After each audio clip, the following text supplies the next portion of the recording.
can those, let's say, chatbots or maybe Copilot, like you said, be Yeah. used to analyze mathematical formulas, right? Like do mathematical Yes. analysis. Yes. I would say yes, like they can help you do mathematical analysis. Maybe you are working on a project and you have this formula and you don't know how maybe uh, it is functioning in your work. You can copy that formula as it is and then paste in your Copilot, if it is Copilot you are using, or maybe you are using ChatGPT, or maybe you are using Gemini, or any of those other large language models. You can just paste that formula in it and maybe write some description on your problem. What is your difficulty? What are you trying to understand? Or what are you trying to analyze? And then once you make your description clear for that particular problem, it will give a response to you based on the problem you gave or the equation that you gave. You can also paste images of your equation. Yeah, just in case if maybe the rating form is not okay, you can use images of that particular formula and then do your description, write your description. Like you are trying to understand this, how this work, and how is it aligned with maybe the other content in your research work, and it will actually give you a response to that. So Okay. I think that's for the first question. And for the second question, you're asking like what are other tools that can use maybe something that is not online or when you are working in rural places where you don't have anything like electronic. Oh, for that, a tool to use to help maybe gather your information. Myself, I'm trying to figure out a way to handle something like that. Like I don't I don't really know much like how to really organize or tasks like that. Yeah, but maybe if any other person have a better idea on how to organize or tasks like that, they can feel free to share. Yeah. Okay. Okay, let me come in. Okay. If you go in an area and maybe you can create, you can use, you don't need to use internet, right? But if you can, if the place now way back to the extent that although you're using sheet, but you the person who's collecting the information, you should have something like electronic to at least overnet to punch in your material that you can use Excel. If the people give their information to you on the sheet in the day, let's assume you collect information in the day because you go to area assuming that the area don't have internet.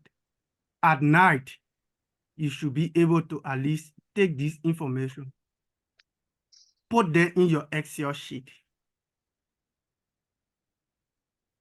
If they are in the Excel sheet and you see the from one column row, everything that you set, according to the one you set on your paper, you can later insert it into Origin. They have software called Origin. You can later insert it into Origin. Origin can display the same thing that the online form was to bring together. And you can take file from Excel to Origin direct. Very easy. So try that. It will help. Thank you. Okay. Yeah, that's very helpful. Thank you so much.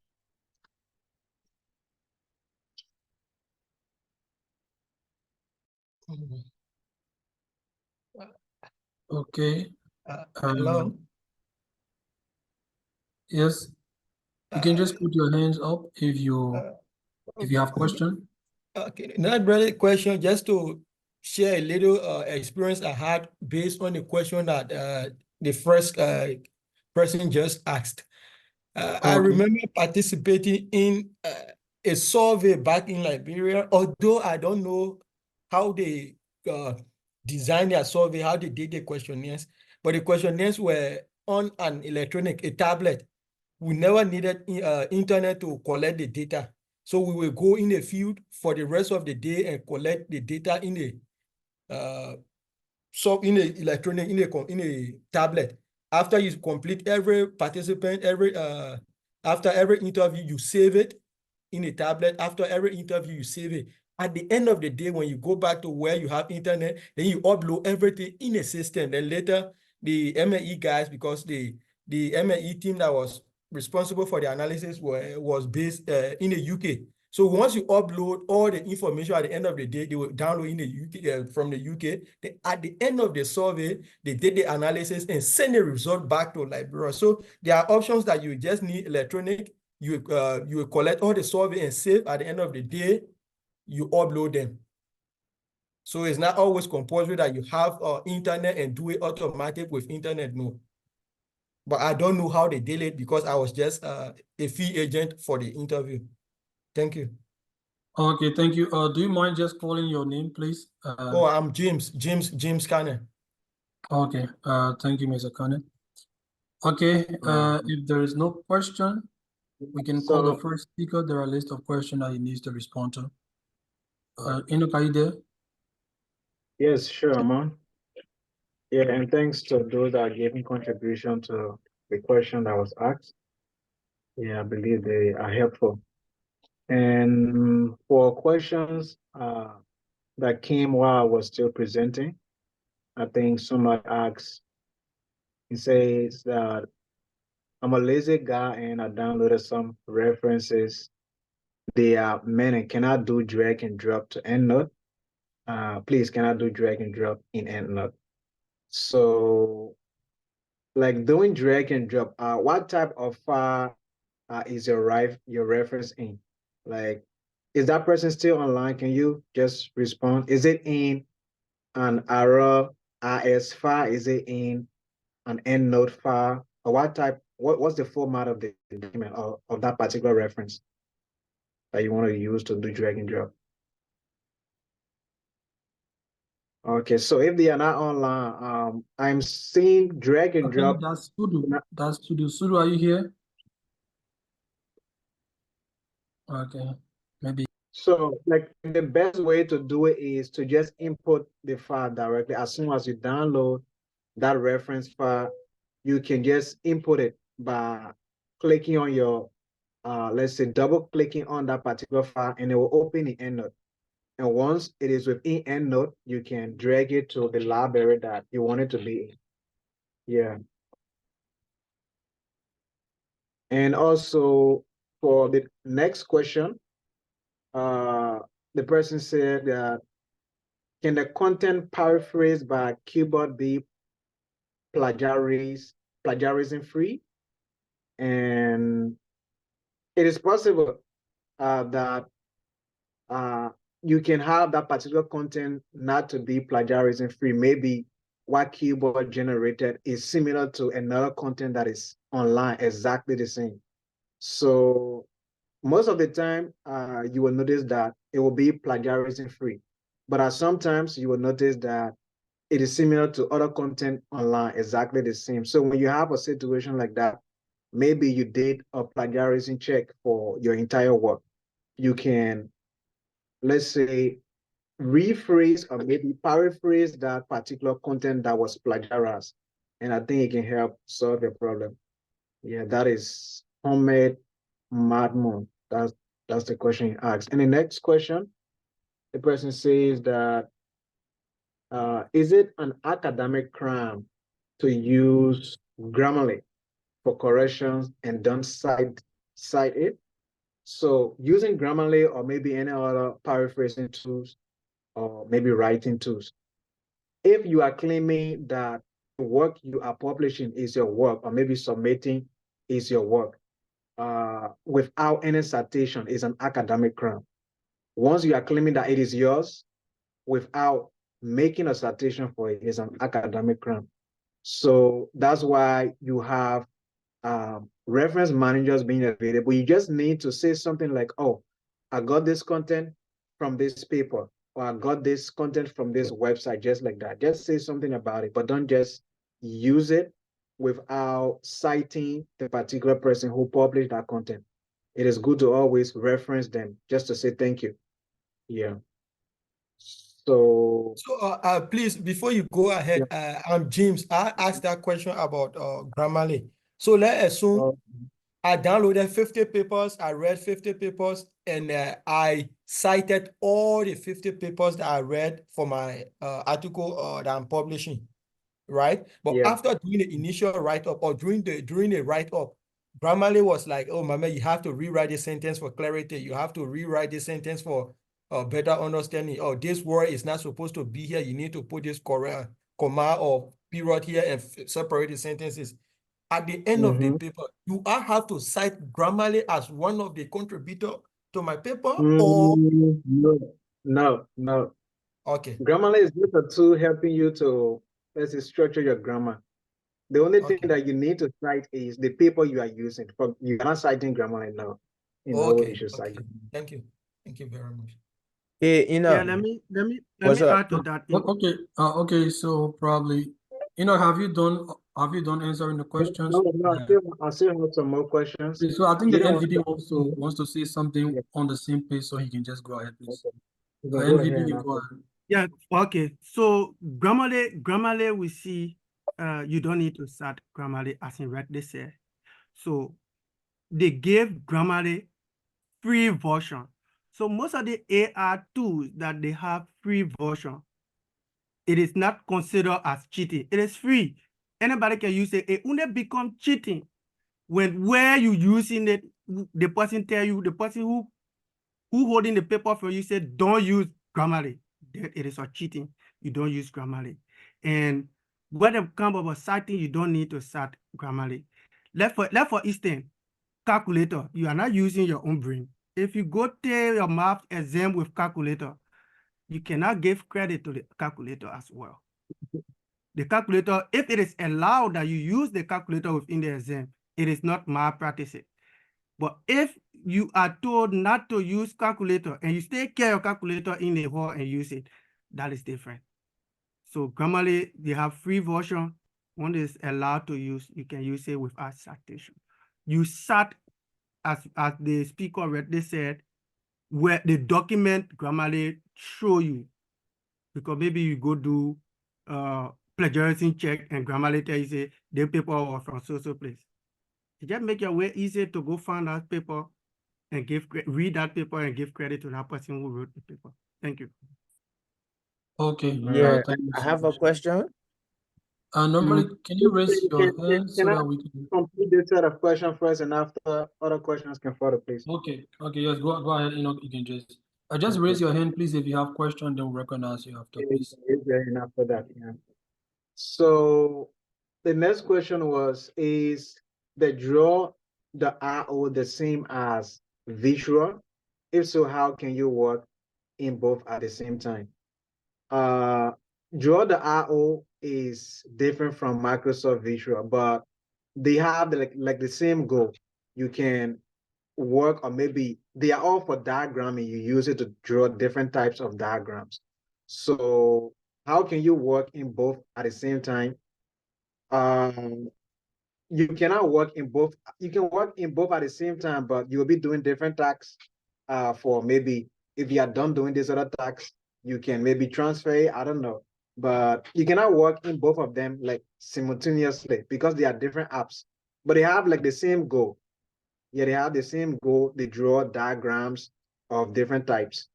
So I don't know if your question is answered. They are diagramming tools. You use them to draw diagrams. Yeah. They are not from the same company, so you cannot work, let's say, with them at the same time, maybe together, or maybe you can also give a clarity in the direction of at the same time. What do you mean with at the same time? Then I can give further clarity. Yeah. So, oh, okay. All right. So we will move to the last question. The person said that, what is the name of the software you are using? And they are just coming. I play with so many different software, so I don't know which one exactly. I remember I was on Figma and I went to Eraser. So I don't know which one exactly. Is TechnoSpark still online? TechnoSpark 5, that was your question. All right. So if they are not online, then we can take other questions from people that have questions. Okay. Jala Gibson, you can go ahead and ask your question, please. Yeah, okay, like to the speakers, I want to ask like 2 questions concerning EndNote. Like sometimes you'll be making research and then they got some website where we only display half of the thing you're looking for, like academic.com or cage.com, right? And then maybe that few places they show you, you got something from there, but you want to cite that particular paper where in case you don't have the whole paper, how can you do that if you're using EndNote?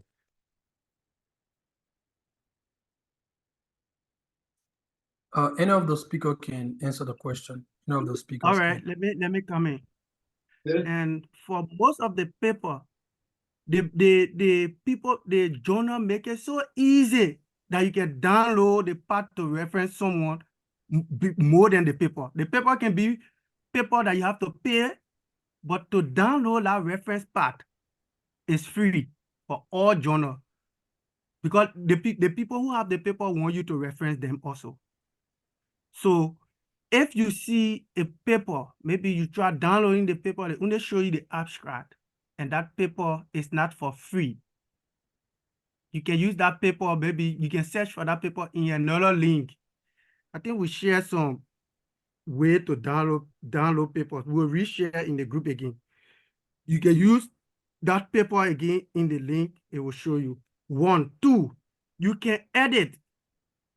You can edit EndNote with what you want, because most of the thing you have the authors, the journals, the year, the volume in that form. So you can actually edit EndNote. You can just read the author's name and go to EndNote and edit that part and put it. You can add references, you can edit references, you can edit authors as well.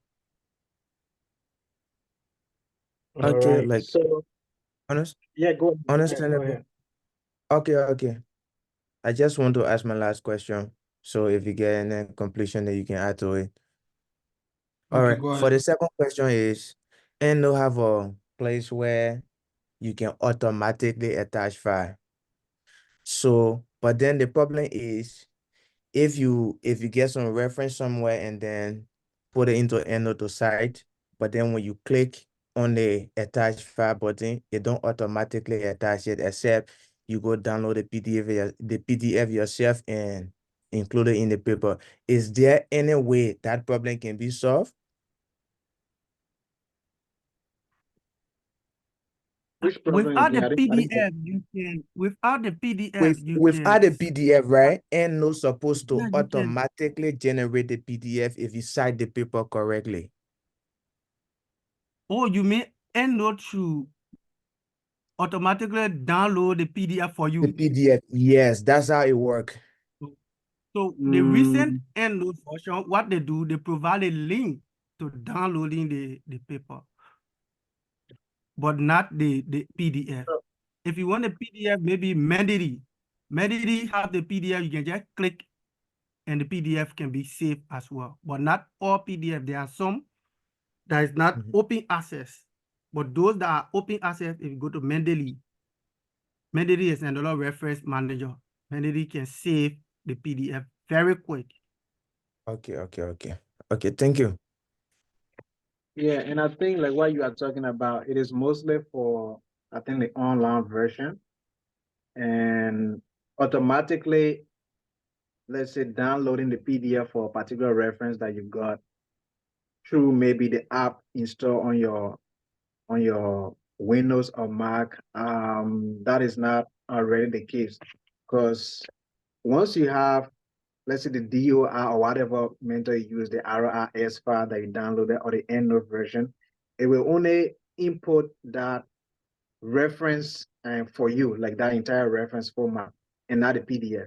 But if you are using like the online version, when you are adding them to your EndNote, you can accept the option to add PDF along with it when you are doing the input initially, but not after, when you already added your reference and you want to see the PDF being there automatically now.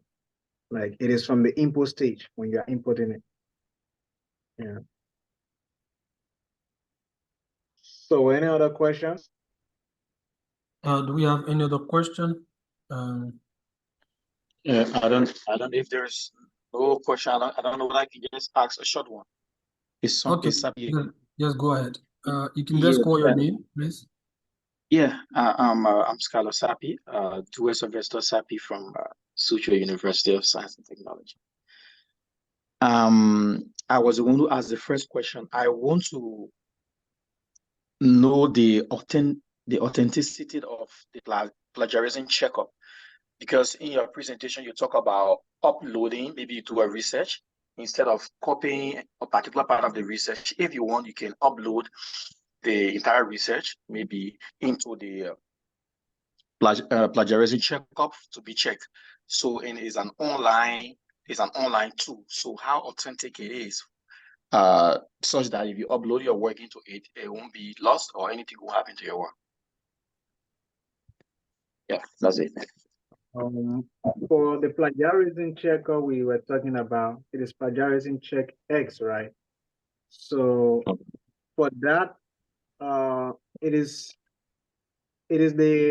because when you want in order to avoid problems where your work will be lost, it is good you always sign into these apps.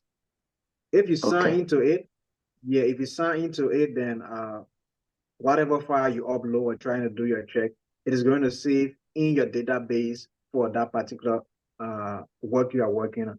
But if you're not signing, for example, it is an online something, if you leave that page or maybe something happened, the network break or so, it will be difficult for you to get your work after you complete your task. Yeah. So signing into it is one way to help you. Yeah. Okay. Thank So you. another advice, you can save your work first and have it somewhere. Then you use another one for it. That when I want one lost, there is lost. Okay. Yeah, can I ask one more, please? I Okay, think sure. Vala hand is raised. Now So we is can Vala, up. please. So after her. Okay. Vala, go ahead, please. Yeah, thank you for the time. I don't have a question, just a comment to the two speakers. We want to say thank you for giving us your time and the knowledge given to us. The last speaker, I just want to make an emphasis on what he said concerning the proofreading and editing. It is going to every one of us as researchers. We have to find time at least to have someone to network with when it comes to researching. You have to get your partner. It could be your roommate. It could be someone from outside. You just have to connect with that person, because all of these are tools that were given by the first presenter.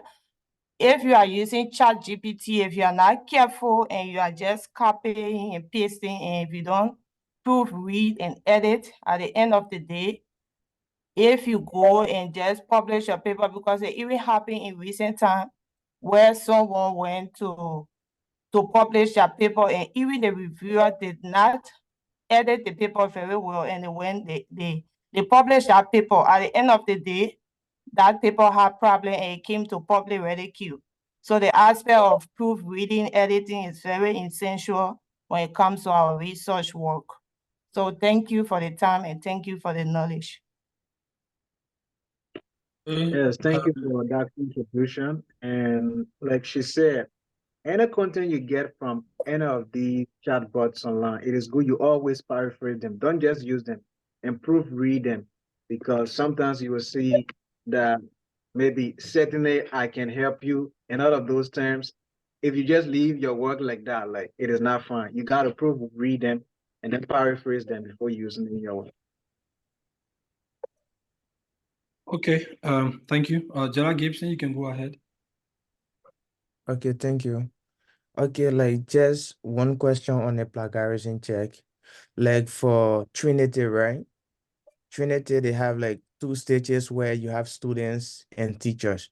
So like what I want to ask is, if you are a student using a student account on Trinity, and then you try to check your plagiarism on Trinity, is it any way possible that the teachers can download your paper and then give it to another person or maybe sell it?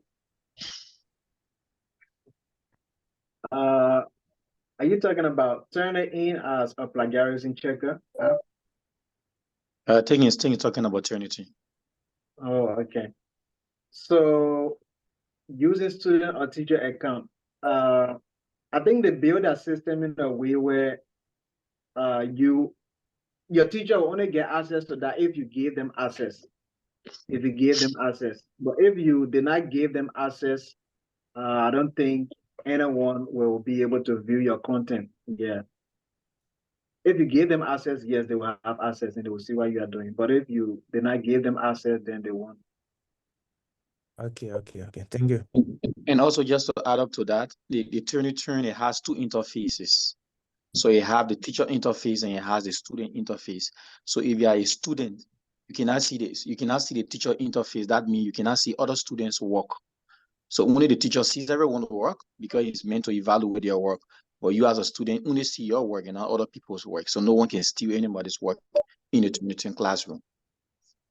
Yeah, that's Yeah. what I'm asking. If the teachers is able to download your work and then give it to another person, or maybe sell it. That maybe the first speaker, when he said, we can go by that. Really, teachers are not people. They are, because especially in the modern world, except for chronic system, but teachers are not noted for that in modern studies, because if teacher want to sell your work, trust me, he will sell your work, but he will make you finish your work, everything, and sell it in a legal way. The school we graduated from, my thesis now, they have put it online. People are paying, my master thesis, people are paying 35 RMB for it. That money is not coming to me. Always I go there, I see the number of buyer increase. I can't do anything. If people pay to download it go in the school cover. So they will not steal your work while you're struggling. But if you finish with your work, the teachers want to do anything with your work. It's the teacher where you already graduate, you get your paper, and maybe there, once you the one you publish, that is already there. The one you left unpublished, your supervisor have the right to just maybe tell you and pass it over to another student. Some supervisor don't even tell you. You already leave the lab and go another lab. They will say, oh, we have a project here, someone start this far and they stop here. See this if you can work with this and go. It's the supervisor who gave you the project to start.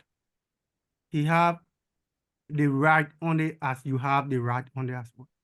Sometimes some supervisor will even tell you this work, don't further do it if you go different place. Leave this. They just tell you that and they forget it. So supervisor will not steal your work. If supervisor want to take your work, they will take it. Okay. Thank you, Gideon.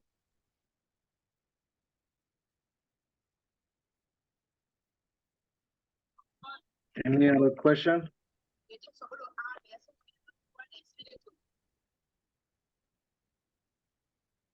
Okay, I Is think I there any saw a question? question in the chat room about passive and active voice. I think that was for me. Let me see. Where does that go? Someone asked someone please go to that part of it. I can remember seeing it, but I don't know how far it is. The person asked about.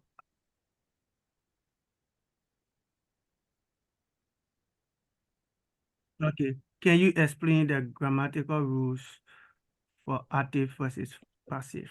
Okay. Mira. All right. Mira was asking for active and passive voice. And we will give some example and definition maybe, because active voice and passive voice. So in an active voice, the subject is performing an action. Like when someone is saying the dog chased the ball. So You notice the subject is the door performing the action chase. The chase on the target, which is the action, the ball. They chase the target is the ball. So in the active voice, the subject is the one which, because in my explanation, I say the doer. So let me just reduce it to the subject. It's the same. So the door chase the ball is there that. So if you see this, it is direct in the passive, in the active voice. So in the passive voice, it will be the target, which is the ball, is positioned first as the focus of the sentence. So it will be like the ball is being chased by the door. The ball is being chased by the door. That is in the passive voice. So active and passive are the two grammatical verbs in English. Neither is inherently better than others, but we can say which one is best suited is the active voice. The reason why author always use the active voice is because it makes the doer to be seen, the subject to be seen clearly performing the action.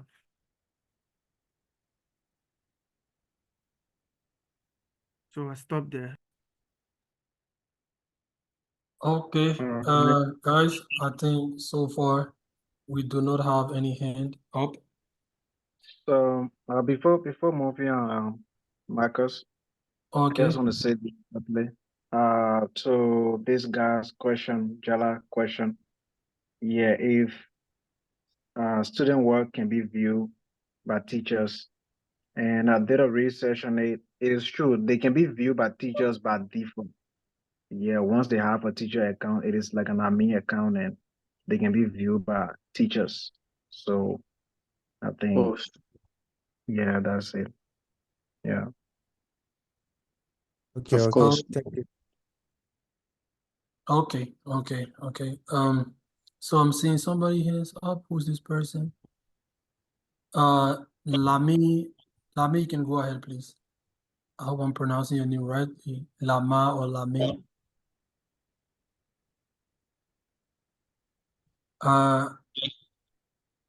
Lama, your hand is up. You want to say something? I don't know if you are speaking, but we can hear you. Lama Asi Dowi. He is muted. Yeah, he's Yeah, muted. she is muted. Oh, Lima is in the she. Oh, sorry. Oh, I say Lami, sorry. it's Lima. Oh, Lema. Maybe she mistaken Sorry, it. I'm not hearing you. We are not hearing you. I don't know if you are speaking. We are not hearing you. Okay, so we can make progress. We take vote of thanks. 2 persons, 3 persons from the audience. Can you please unmute? Oh, okay. Chris, are you here to, let me see. Yes, sir, I'm here. I'm here. Okay, can you please unmute her, please? Who? Lama is saying that she can't unmute herself. Okay, let me see, Lama. Lama, try and see if it works now.